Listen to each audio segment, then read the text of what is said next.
तो हेलो दोस्तों, नमस्कार। स्वागत करता हूं आप सभी को हमारे YouTube चैनल सुनील ज्ञानम क्लासेस पर। तो दोस्तों, जैसा कि आप सभी जानते हैं कि क्लास 10th का एग्जाम बहुत ही नजदीक आ गई है, जो 17 फरवरी से होने वाली है। तो दोस्तों, मैंने आपके लिए सोचा कि क्यों ना हम क्लास 10th के मैथ का क्रैश कोर्स ही क्यों ना शुरू कर दूं।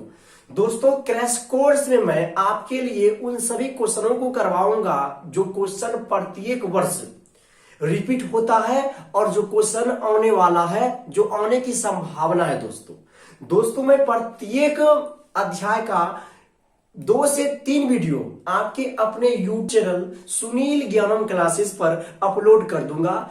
यदि आप लोग इन सभी वीडियो को शुरू से लेकर के अंत तक देखिएगा तो मैं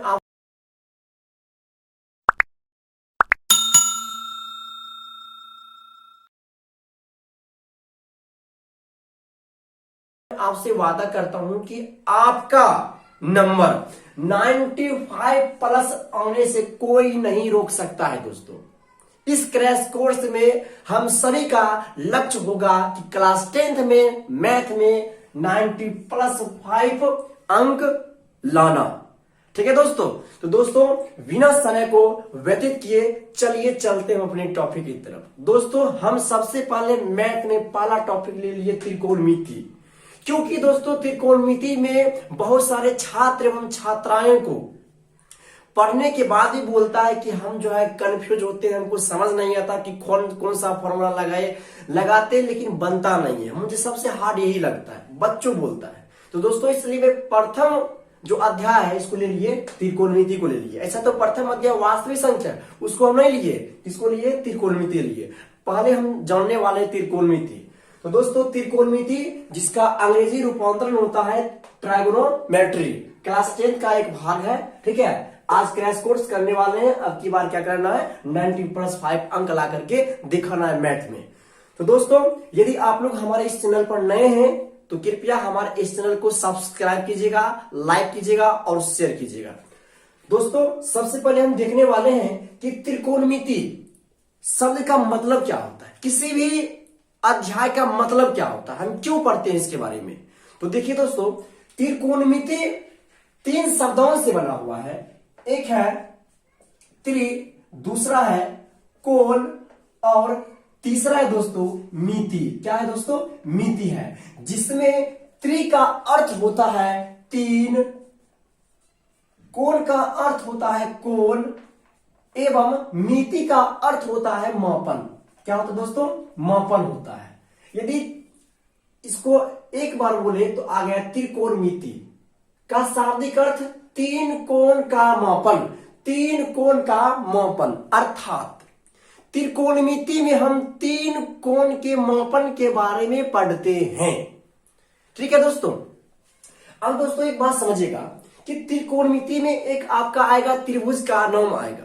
तो आप लोग याद रखिएगा कि त्रिकोणमिति में हम मुख्य रूप से समकोण त्रिभुज के बारे में अध्ययन करते हैं। किस त्रिभुज के बारे में, समकोण त्रिभुज के बारे में अध्ययन करते हैं। आप लोग ये बात याद रखिएगा।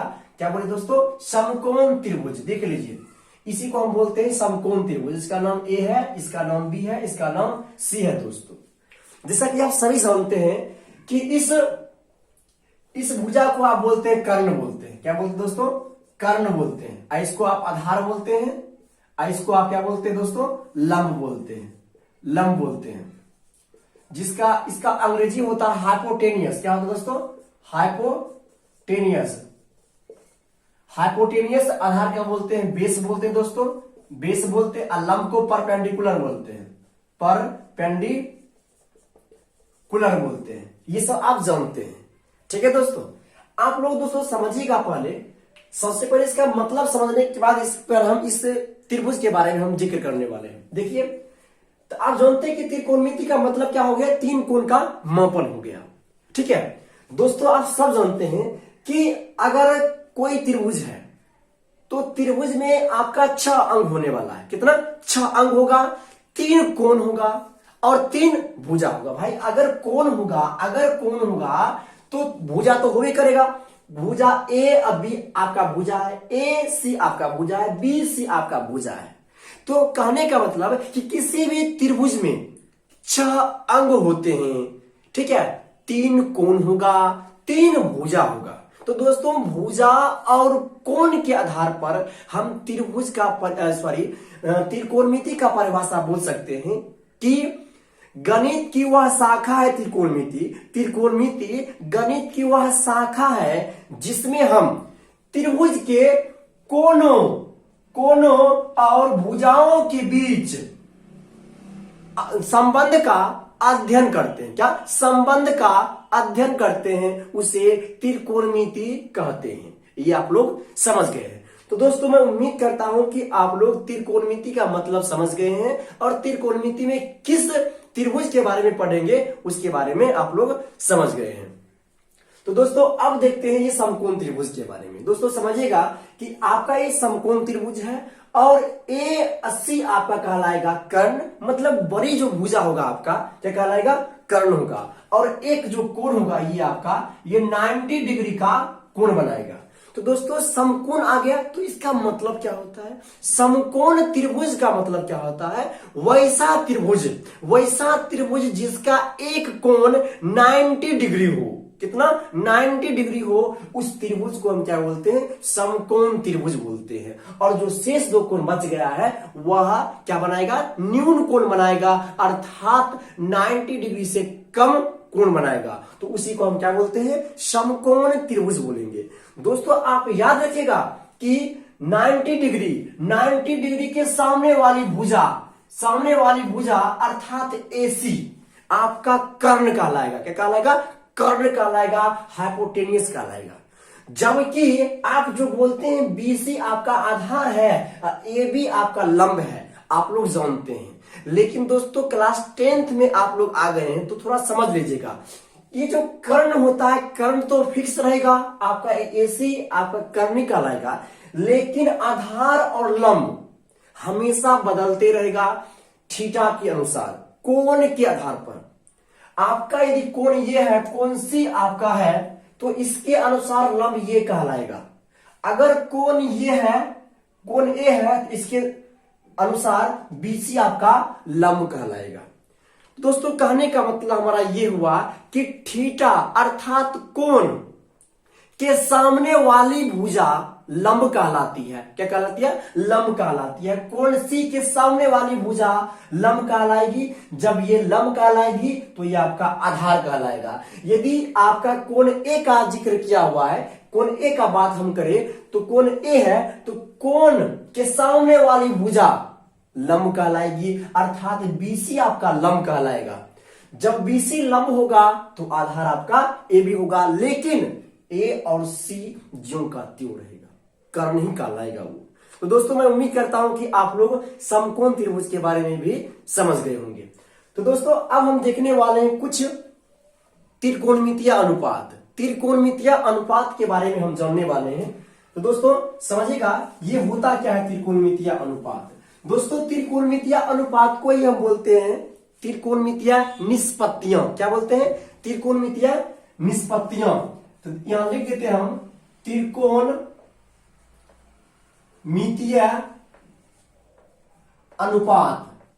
अनुपात। तो दोस्तों समझिएगा त्रिकोणमितीय अनुपात बोल दी तो पहले ये होता क्या इसके बारे में जान लेते हैं। किसी समकोण त्रिभुज में कोण और भुजाओं के अनुपात को जब उसके न्यून कोण के सापेक्ष अध्ययन करते हैं तो उसे क्या बोलते हैं, त्रिकोणमितीय अनुपात बोलते हैं। जब किसी समकोण त्रिभुज में भुजा और कोण के अनुपात का जब हम अध्ययन करते हैं तो क्या बोलते हैं उसको, त्रिकोणमितीय अनुपात बोलते हैं। त्रिकोणमितीय अनुपात को हम क्या बोलते हैं, त्रिकोणमितीय निष्पत्तियां बोलते हैं। दोस्तों आप लोग याद रखिएगा, आपसे सवाल पूछेगा कि त्रिकोणमितीय अनुपात या त्रिकोणमितीय निष्पत्तियां कुल कितने हैं, तो आप बोलिएगा 6। कितना, मात्र 6 है। तो त्रिकोणमितीय अनुपात कितना है, कुल 6 है। आप लोग याद रखिएगा सबसे पहला आपका है साइन थीटा। ठीक है, साइन थीटा, इसका पूरा नाम लिख देते हैं साइन थीटा। दोस्तों त्रिकोणमितीय अनुपात का जो है नाम हम अलग अलग देते हैं। छ है तो छ का नाम जो होगा वो अलग अलग होगा। पहला आपका क्या होगा, साइन थीटा होगा, और दूसरा आपका होगा कॉस थीटा होगा। क्या होगा, कॉस इसको कॉस थीटा, कॉस थीटा आपका हो जाएगा। तीसरा आपका हो जाएगा टेन थीटा हो जाएगा। चौथा आपका हो जाएगा दोस्तों कॉसेक थीटा हो जाएगा। अब पांचवा आपका हो जाएगा सेक थीटा हो जाएगा, और आपका छठा हो जाएगा कॉट थीटा। क्या हो जाएगा दोस्तों, कॉट थीटा। पहले क्या बोले, साइन थीटा, दूसरा कॉस थीटा, तीसरा टेन थीटा, चौथा कॉसेक थीटा, पांचवा सेक थीटा, छठा कॉट थीटा। ठीक है दोस्तों। अब दोस्तों आप लोग याद रखिएगा कि साइन थीटा का कभी कभी पूछ देता है कि बताइए कि साइन थीटा का पूरा नाम क्या होता है। ठीक है, कोसेक थीटा का पूरा नाम क्या होता है, टेन का पूरा नाम क्या होता है, ऐसा आपका कभी भी सवाल पूछ सकता है। तो इसलिए हम इसका पूरा नाम पर लिख देते हैं। ठीक है, हम लिख रहे थे लेकिन नहीं लिखे, अभी लिख देते हैं। इसका होता है साइन। क्या होता है दोस्तों, साइन, SINE, साइन थीटा। इसको बोलते हैं कोसाइन, कोसाइन, कोसाइन थीटा। इसको टेजेंट बोलते हैं, टेंजेंट। ठीक है, टेजेंट। अब इसका कोसेक है ना, कोसेक, इसका हो जाएगा दोस्तों क्वोशेंट। क्या हो जाएगा दोस्तों, क्वोशेंट हो जाएगा। इसका सेकेंड हो जाएगा, सेकेंड हो जाएगा। ठीक है, इसका क्वाट एजेंट हो जाएगा, क्वाट, क्वाट AGENT। ठीक है, क्वाट एजेंट हो जाएगा, थीटा हो जाएगा। तो दोस्तों देखिए ये आपका पूरा नाम हो गया इन सभी निष्पत्तियों का। तो जब वो विभिन्न प्रकार का गणितज्ञ जब इन पर त्रिकोणमितीय अनुपात पर आधारित प्रश्नों को कर रहे थे तो इतना इतना बड़ा जो है, ठीक है, वर्ड को लिखने में कठिनाइयों का सामना करना पड़ रहा था। तो क्या बोले गणितज्ञ, इन सभी का क्या किए, शॉर्ट फॉर्म लिख दिए। क्या किए, शॉर्ट फॉर्म लिख दिए। साइन को लिख दिए SIN, साइन थीटा। ठीक है, अब कोसाइन को लिख दिए कॉस थीटा। ठीक है, टेंजेंट को बोल दिए टेन थीटा, क्वोशेंट थीटा को बोल दिए क्वोसेक। ठीक है, क्वोसेक थीटा, सेकेंड थीटा को बोल दिए सेक थीटा, अब क्वाट एजेंट थीटा को बोल दिए कॉट थीटा दोस्तों बोल दिए। ठीक है, तो इस तरह से आपका कर दिया गया। तो दोस्तों अब हम देखने वाले हैं कि इन सभी का फॉर्मूला क्या होता है, इनका फॉर्मूला क्या होता है, इनका सूत्र क्या होता है। दोस्तों सूत्र को याद रखने से पहले आप लोग शायद जानते होंगे कि इनका एक ट्रिक होता है, लाल, LAL, लाल। क्या बोलते दोस्तों, लाल बटे कका, लाल बटे कका। इसको आप लोग ध्यान से अच्छी तरह से याद रखिएगा। आप लोग जानते हैं दोस्तों लॉ को, ठीक है, लॉ का अंग्रेजी होता है L, नहीं होता, L होता है, और O का होता है A होता है। ठीक, अब क का होता है क्या दोस्तों, क का होता है K होता है। अर्थात L का मतलब होता है लॉ, मतलब लंब। ठीक है, O मतलब A है, A का मतलब होता है O मतलब आधार। ठीक है, अब K जहां लिखा हुआ इसका मतलब है क मतलब कर्ण होता है। कहने का मतलब ये पूरा आपका कहलाएगा साइन के लिए फॉर्मूला बनेगा, और ये आपका बनेगा किसके लिए, कॉस के लिए बनेगा, और ये आपका बनेगा किसके लिए, टेन के लिए। ये बनेगा साइन के लिए, ठीक है, ये बनेगा कॉस के लिए, और ये बनेगा आपका टेन के लिए। दोस्तों यदि आप लोग शुरू से लेकर के अंत तक देख लीजिएगा तो आपको अभी के बाद कभी भी त्रिकोणमिति के फॉर्मूला में दिक्कतों का सामना नहीं करना पड़ेगा। मैं आपको बेसिक से अच्छी तरह से बताने का प्रयास कर रहा हूं। ठीक है दोस्तों, तो दोस्तों एक बात आप देखिए, इसका हम पहले लिख देते हैं, सबका फॉर्मूला आपको हम लिख देते हैं। फॉर्मूला क्या हो जाएगा साइन के लिए, लंब बटे कर्ण। क्या हो जाएगा, लंब बटे कर्ण। ठीक है, उसके बाद कॉस है, कॉस, आधार बटे कर्ण, आधार बटे कर्ण। ठीक है दोस्तों, उसके बाद टेन, टेन का हो जाएगा लंब बटे आधार, लंब बटे आधार, L/A होता है। दोस्तों आप सभी जानते हैं कि साइन का ऑपोजिट, साइन का उल्टा होता है कोसेक। क्या होता है, कोसेक। साइन का उल्टा हो जाएगा आपका कोसेक हो जाएगा। ठीक है, और कॉस का उल्टा हो जाएगा सेक हो जाएगा, जबकि टेन का उल्टा होता है कॉट होता है, ये आप सभी जानते हैं। ठीक है, उल्टा का मतलब क्या होता है दोस्तों, विपरीतार्थक।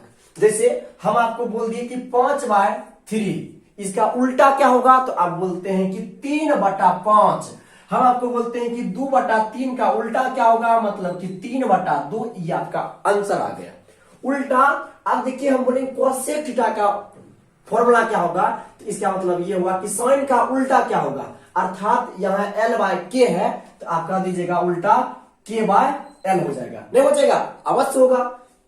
सेक है तो सेक का देखिए पहले कॉस देख लीजिए, आधार बटा कर्ण है, क्या हो जाएगा, कर्ण बटा आधार हो जाएगा। ठीक है, अब कॉट है, इसके लिए देखना पड़ेगा टेन को क्या है, लंब बटे आधार, इसको बोल देंगे आधार बटे लंब बोल देंगे, आधार बटे लंब बोल देंगे। ठीक है, तो ये दोस्तों आपका फॉर्मूला बन गया। तो इस समय जानते हैं आप लोग क्या, ये लंब है, ये कर्ण है, ये आधार है, इसका नाम भी आप दे सकते हैं। ठीक है, तो जैसे कि हाइपोटेन्यूज को H बोल सकते हैं, बेस को B बोल सकते हैं। ठीक है, AB को लंब को आप P बोल सकते हैं। ठीक है दोस्तों, P बोल सकते हैं। इसका लंब कौन सा है, लंब AB है, अर्थात P बाय क्या हो जाएगा दोस्तों, P/K। कर्ण मतलब H ए आपका आधार मतलब B हो गया, B बटा K मतलब कर्ण H है, H आप बोल सकते हैं। लंब, ठीक है, लंब आपका देख लीजिए, लंब P है। आपका आधार कितना है, आधार को क्या मोने आप, B मोने हैं, B। इस तरह से दोस्तों पुनः आप उल्टा दीजिएगा, आपका बन जाएगा H/P। ठीक है, H/B, पुनः B/P। ये आपका फॉर्मूला बन गया दोस्तों। इन फॉर्मूला को आप कंठस्थ, आप अपने पास एक कॉपी और कलम को अवश्य रखिएगा और इनको अच्छी तरह से उतार करके याद कर लीजिएगा। मैं तो आपको याद करवा ही दूंगा, लेकिन एक बार आप भी थोड़ा सा देख लीजिएगा। ठीक है, तो दोस्तों आप लोग, ये आपका क्या हुआ, त्रिकोणमितीय अनुपात हुआ या त्रिकोणमितीय निष्पत्ति का नाम देख लीजिए। इनका फॉर्मूला आप देख लिए हैं, इसका जो प्रणाम होता है इसके बारे में आप देख लिए हैं। और ट्रिक क्या था दोस्तों, लाल बटे कक्का, ये आपको याद रखना है दोस्तों। अब हम देखने वाले हैं त्रिकोणमितीय अनुपात का मान किस तरह से हम ज्ञात करते हैं। अब दोस्तों त्रिकोणमितीय अनुपात का मान निकालने के लिए सबसे पहले आपको करना पड़ेगा, थीटा का मान इस तरफ लिख लीजिएगा और 0 से लेकर के 90 तक आपको मान रख देना है। 0 डिग्री, 30 डिग्री, 45 डिग्री, 60 डिग्री और 90 डिग्री तक आप क्लास 10 तक पढ़ते हैं, तो इसको इस तरह से लिख लीजिएगा। ठीक है, और आपको जो निष्पत्ति आपको बताते अच्छा, उनको आपको इस तरह से लिख लेना है और इसको आपको खटाल बना देना है। दोस्तों समय को बचाने के लिए मैं पहले से आपका इस चार्ट को तैयार कर दिया हूं, नहीं तो आपको समय का जो है ना दुरुपयोग हम नहीं करना चाहते हैं। दोस्तों इस तरह से आप बना लीजिएगा। अब आपको करना क्या है, इस मान सारणी को याद करने के लिए दोस्तों, मान सारणी आपके क्लास 10th का जो है बहुत ही अहम भूमिका निभाएगी। ये इसे कम से कम 5-6 नंबर का क्वेश्चन पक्का पूछ देगा। ठीक है, तो इसको आप कंठस्थ अभी याद कर लीजिएगा, देखिए शुरू से लेकर के अंत तक। दोस्तों सबसे पहले कीजिएगा, जो यहां लिखा हुआ 0 डिग्री, तो यहां आपको 0 से शुरू करना है। 0 1, ठीक है, 0 1 2 3 4 कर दिए। 0 1 2 3 4 आप कर दिए दोस्तों। अब क्या करना दोस्तों, देखिए खत्म कहां हुआ, 4, तो 4 में हम 4 से जो है ना हम सब में भाग दे देंगे। 4 से क्या करेंगे, भाग दे देंगे। देख लीजिए भाग दे रहे हैं, भाग दे दिए। 4 से भाग देने के बाद वर्गमूल लगा दीजिए सभी में। क्या कीजिएगा दोस्तों, वर्गमूल लगाइएगा। अच्छी तरह से आप देखिए, आराम से आपको सीखना है। ठीक है, लगा दीजिए।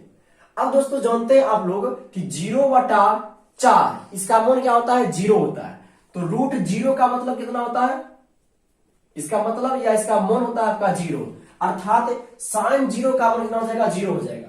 और √1/4 दोस्तों बताइए कि √1 का वर्गमूल कितना होता है, 1 होता है, जबकि √4 का वर्गमूल 2 होता है, अर्थात 1/2 आ गया इसका आंसर। कहने का मतलब ये कि sin 30 डिग्री का मान कितना 1/2 अर्थात हाफ चला आया। एक और है √2/4, 2 से आप काट दीजिए पहले, आ जाएगा 1/2।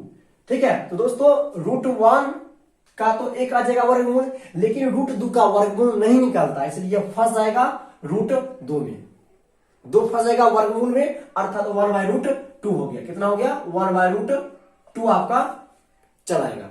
ठीक है, इसका कितना हो जाएगा √3 फंस जाएगा, अब बटा ये कितना हो जाएगा √4 का 2 हो जाएगा, और 4 कैंसिल हो जाएगा, बचेगा √1, तो √1 का वर्गमूल 1 होता है। ये आप लोग देख लिए। तो दोस्तों मैं उम्मीद करता हूं कि आप लोग जो मैं अभी आपको बताया हूं उसको आप समझ गए होंगे। क्या किए, पहले 0 से लेकर के 4 तक लिख दिए, अब पुनः 4 से खत्म हुआ तो 4 से समय भाग दे दिए, और उसके बाद समय में वर्गमूल लगा दिए और सबका मान निकाल लिए।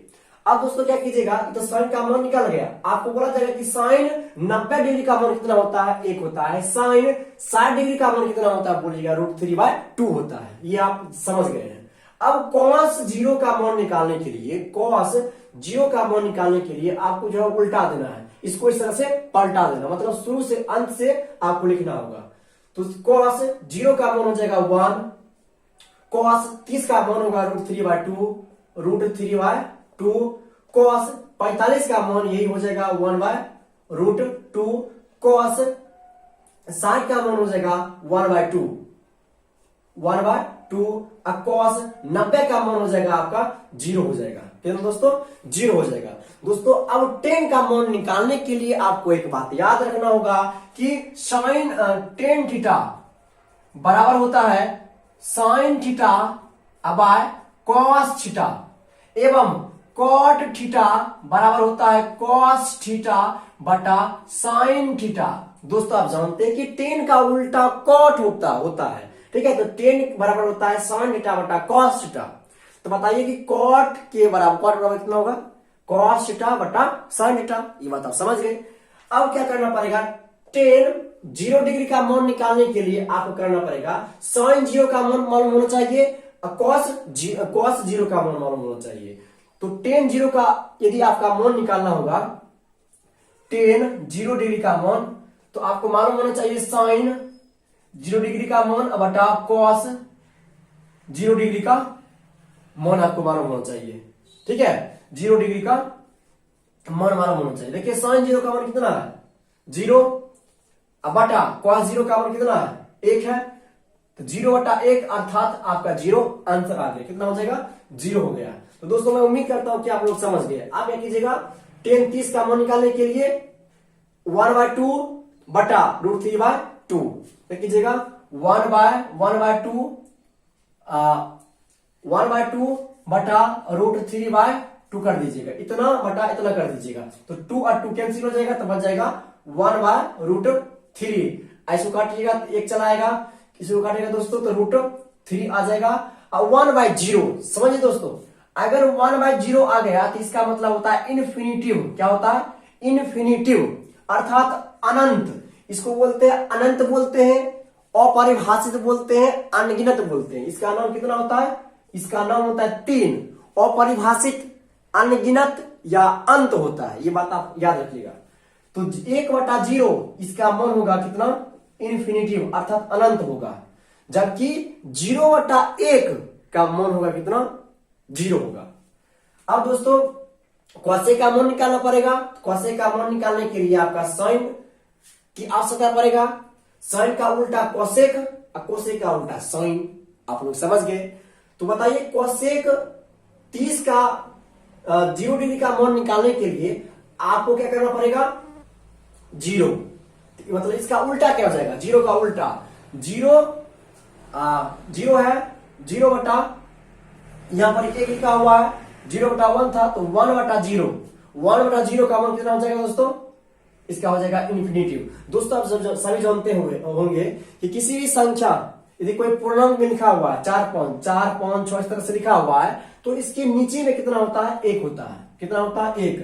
यहां sin 0 का मान था कितना 0 था, अर्थात नीचे कितना था 1 था, तो 0/1 यहां लिखा हुआ है, कितना 0/1। तो cosec जीरो का मान निकालना होगा तो एक चल जाएगा ऊपर और जीरो चलाएगा नियम। तो अब जानते हैं कि 1/0 का मान कितना होता है, इन्फिनिटिव अर्थात अनंत होता है।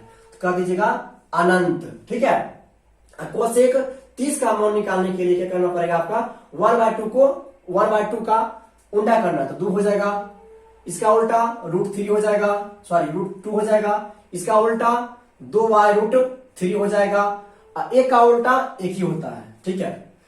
अब सेक 0 का मान निकालने के लिए कॉस को देखना पड़ेगा। कॉस ए का उल्टा 1, √3/2 का उल्टा 2/√3, 1/2 का उल्टा √2, 1/2 का उल्टा 2, 0 का उल्टा अर्थात 0/1 है, इसका उल्टा 1/0। इसका मान कितना होता है, इन्फिनिटिव।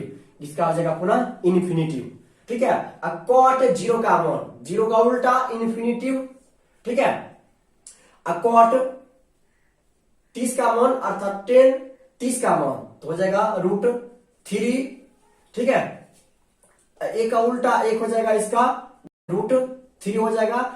इन्फिनिटिव का उल्टा हो जाएगा 0 का उल्टा इन्फिनिटिव, जबकि 0 का उल्टा इन्फिनिटिव और इन्फिनिटिव का उल्टा 0 होता है।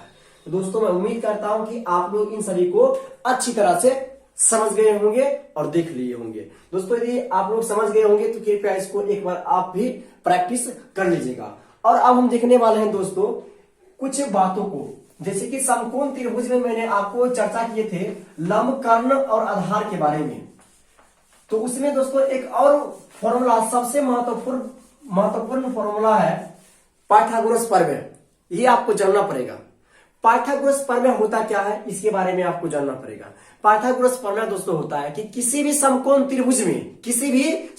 त्रिभुज में कर्ण का वर्ग अन्य दो भुजा के वर्ग के योगफल के बराबर होते हैं। अर्थात इसी नियम को क्या बोलते हैं, पाइथागोरस प्रमेय बोलते हैं।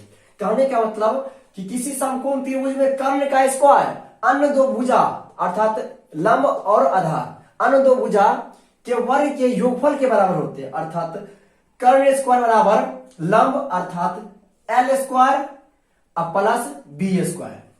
यही तो होता है। L बोलिए, यस को आप बोल सकते हैं, क्या बोल सकते हैं दोस्तों, P बोल सकते हैं। P, इसको P बोल दीजिए, परपेंडिकुलर, ठीक है। इससे आप क्या निकाल सकते हैं जब H² बराबर होता है P² प्लस B², इसको आप बोल सकते हैं H बराबर हो सकता है क्या, P² प्लस B² पूरे का रूट अंडर कर सकते हैं। जब S² उस तरफ जाएगा तो यह वर्गमूल का रूप ले लेगा, ठीक है। तो इससे दोस्तों आप निकाल सकते हैं, P का मान भी निकाल सकते हैं। P² बराबर क्या हो जाएगा, H² माइनस B², ठीक है। अगर आपको निकालने का मन है P² का मान तो क्या हो जाएगा, H² माइनस B²। अगर B का मान निकालना तो भी आपसे निकल जाएगा।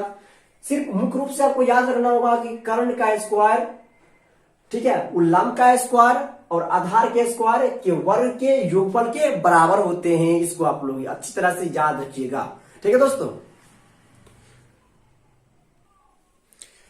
तो दोस्तों अब हम देखने वाले हैं पूरक कोणों के त्रिकोणमितीय अनुपातों के बारे में। अब हम जानने वाले हैं, क्या बोला, पूरक कोणों के त्रिकोणमितीय अनुपात। दोस्तों पूरक कोण क्या होता है, आप लोग त्रिकोणमितीय अनुपात समझ गए, लेकिन पूरक कोण क्या होता है, कॉम्प्लीमेंट्री एंगल क्या होता है, समझ लीजिए कि जब दो कोणों के मापों का योगफल, जब दो कोणों के अर्थात कोण A प्लस कोण B, जब दो कोणों के मापों का योगफल 90 डिग्री हो जाए तो उस कोण को क्या बोलते हैं, पूरक कोण बोलते हैं। जब दो कोणों के मापों का योगफल 90 डिग्री हो जाए तो उस कोण को क्या बोलते हैं, पूरक कोण बोलते हैं। दोस्तों यदि कोण A का मान दिया होगा तो कोण B का मान निकल जाएगा, कोण B का मान दिया होगा तो कोण A का मान आप अवश्य निकाल सकते हैं, ठीक है दोस्तों। तो वही तो हुआ पूरक कोण।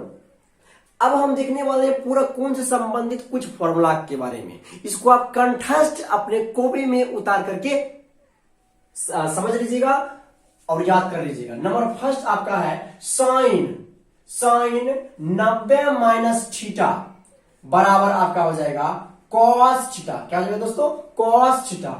पुनः कॉस 90 माइनस थीटा बराबर होता है साइन थीटा। क्या होता है? Sine theta. पुनः तीसरा होता है टेन 90 माइनस थीटा बराबर कॉट थीटा। चौथा होता है सेक 90 माइनस थीटा, ऐसे भी आप बोल सकते हैं, एक और बनाते हैं इसे, कॉट 90 माइनस थीटा बराबर टेन थीटा। अब पांचवा आपका होगा सेक 90 माइनस थीटा बराबर कॉसेक। क्या दोस्तों? Cosec theta. छठा आपका होगा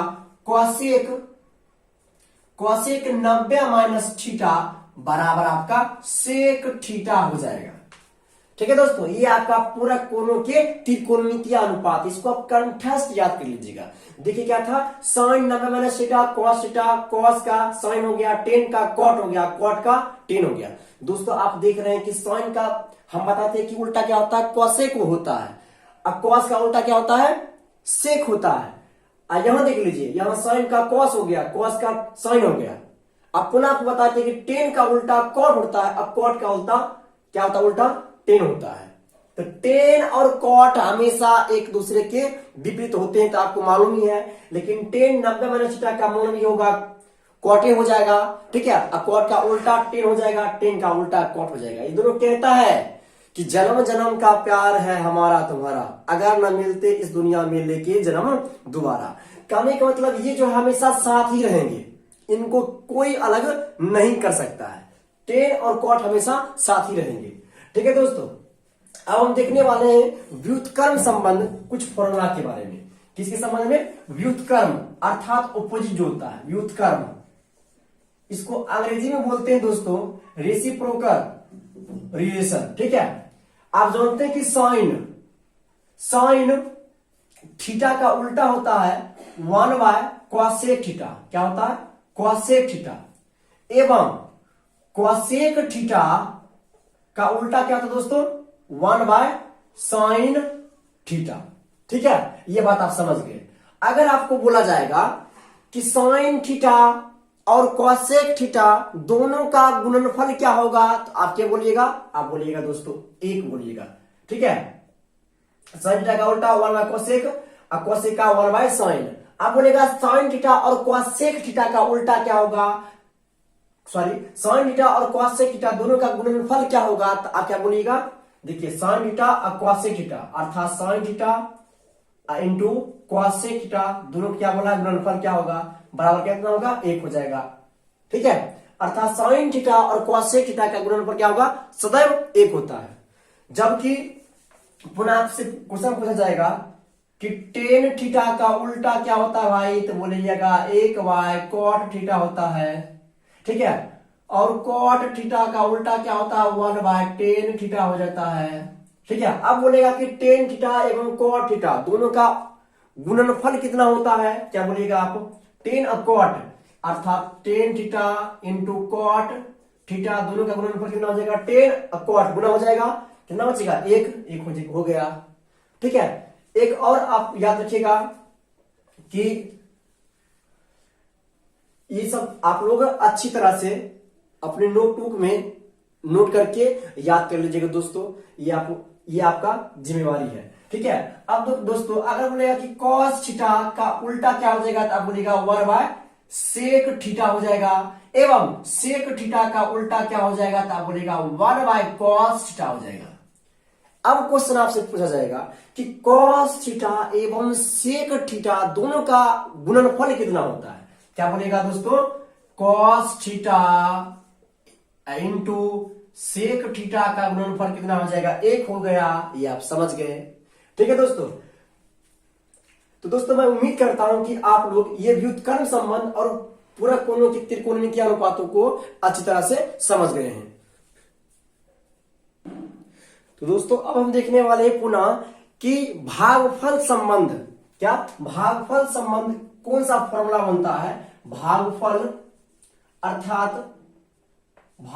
संबंध अर्थात क्वाड्रेंट रिलेशन में क्या होता है? आप लोग याद रखिएगा कि टेन थीटा बराबर होता है दोस्तों साइन थीटा बटा कॉस थीटा का।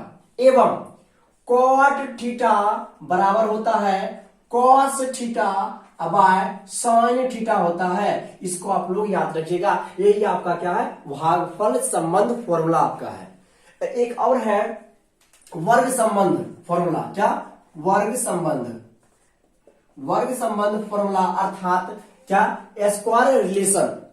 ये कहता है नंबर फर्स्ट कि sine square theta plus cos square theta का मान होता है 1। कितना? 1 होगा सदैव।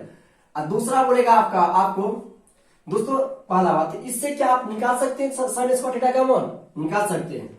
साइन स्क्वायर थीटा का मान आप निकाल सकते हैं 1 माइनस कॉस स्क्वायर थीटा। दोस्तों इधर बराबर के इस तरफ प्लस है और यही चल जाएगा उस तरफ, तो प्लस हो जाएगा माइनस में। इस तरह से कर दिए। अगर आपको निकालना है साइन थीटा का मान तो आप कर सकते हैं रूट अंडर, अर्थात यह स्क्वायर वर्गमूल में चला जाएगा 1 माइनस कॉस स्क्वायर थीटा। तो इस तरह से दोस्तों आप कॉस स्क्वायर थीटा का मान भी आप निकाल सकते हैं, जिस तरह से साइन का मान निकालने हैं। तो दोस्तों मैं उम्मीद करता हूं कि आप लोग निकाल लीजिएगा, नहीं तो आपको समय का जो है दुरुपयोग करना पड़ेगा हमको। अब देखते हैं दोस्तों, दूसरा देखते हैं। एक और बोलता है कि sec square theta minus ten square theta बराबर 1 होता है। तो दोस्तों इससे आप सेक स्क्वायर थीटा का मान एवं टेन स्क्वायर थीटा का मान निकाल सकते हैं। अगर हम निकालते हैं अभी सेक स्क्वायर थीटा का मान तो क्या हो जाएगा 1, इधर प्लस है तो क्या हो जाएगा इधर माइनस, इधर हो जाएगा प्लस। तो टेन स्क्वायर थीटा, इधर स्क्वायर है तो चल जाएगा उस तरफ वर्गमूल में। तो सेक थीटा बराबर क्या हो जाएगा root under 1 plus ten square theta हो जाएगा। ठीक है दोस्तों। तो दोस्तों इस तरह से आप टेन स्क्वायर थीटा का मान भी आप ज्ञात कर सकते हैं। और आपका तीसरा दोस्तों है cosec square theta minus cot square theta बराबर 1। तो इससे आप कॉसेक स्क्वायर थीटा का मान एवं कॉट स्क्वायर थीटा का मान निकाल सकते हैं।